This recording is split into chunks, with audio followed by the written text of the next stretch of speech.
Bonsoir. Ce soir, c'est Mamé qui raconte. Une histoire de cambriolage dans les hauteurs. Ce soir-là, le soleil se couche à l'horizon lorsque Netto, le petit robot laveur de carreaux, arrive au 100e et dernier étage de la banque centrale. Encore quelques vitres et il aura terminé. Debout dans sa nacelle à ventouse, Netto termine les fenêtres de la salle des coffres lorsqu'il aperçoit une ombre à l'intérieur. Il retire la mousse du carreau, regarde mieux à travers la vitre et voit un homme vêtu de noir, une cagoule sur la tête. Netto recherche dans ses programmes ombre, cagoule, noir. Une petite ampoule rouge clignote autour de sa tête. Voleur, voleur, alerte s'affiche sur son écran de contrôle. Que faire? Netto est seul dans sa nacelle, à plus de 500 mètres de haut. Soudain, une nouvelle petite ampoule jaune, cette fois-ci, s'allume dans un autre coin de sa tête. Netto vient d'avoir une idée. Vite, il appuie sur le bouton de sa nacelle et redescend tout en bas. Arrivé sur le parvis devant la banque, il se précipite vers la porte d'entrée et frappe au carreau pour attirer l'attention du gardien de nuit. Qu'est-ce que c'est? Bougonne le vieil homme ronchon en ouvrant la porte. Bip, bip, bip, bip, bip, bip, bip, répond Netto à toute vitesse.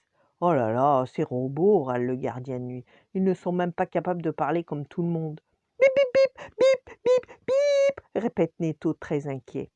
Oui, mon bonhomme, ne t'énerve pas, je n'ai pas de décodeur, moi.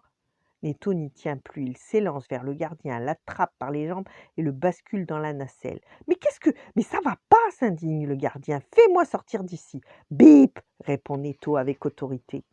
Le vieux gardien se relève et enjambe le bord de la nacelle.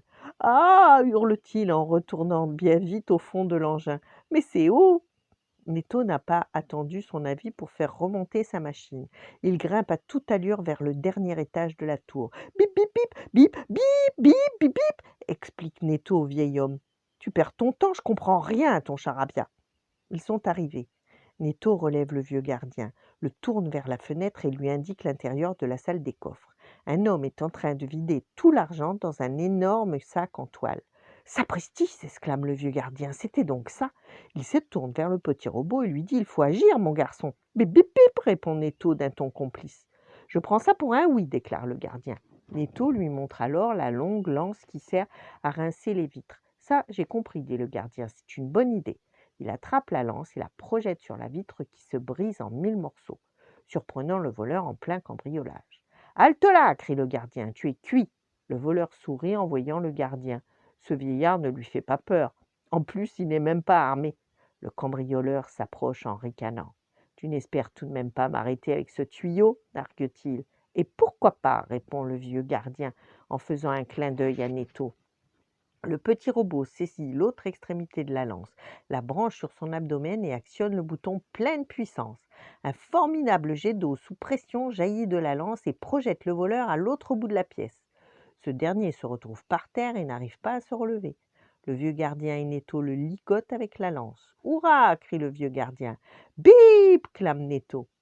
Le vieux homme regarde le petit robot en souriant. Finalement, j'ai l'impression que je te comprends de mieux en mieux, mon garçon, lui dit-il. À partir de ce soir, tu t'occuperas de la ronde de nuit avec moi. Nous formons une bonne équipe tous les deux. Voilà. Bonne nuit, faites de beaux rêves et à demain.